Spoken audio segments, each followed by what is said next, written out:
দেখবেন ডাক্তারদের অর্ধেক কাজ সিস্টাররাই করে দেয়। তাই সিস্টারদের জন্য নতুন পোস্ট তৈরি করা হচ্ছে, তার নাম হবে চিকিৎসক সহায়ক যজ্ঞশ্রী। চিকিৎসক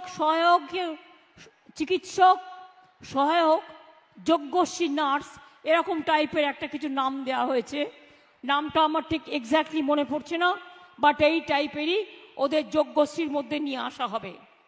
ওদের জন্য ওরা যোগ্যতা অর্জন করেছে, হয়তো ডিপ্লোমা করলে অনেক দিন আগেই ডাক্তারি হয়ে যেত, তাই তাদের জন্য তাদের মানকে উন্নত করে দেওয়া হলো।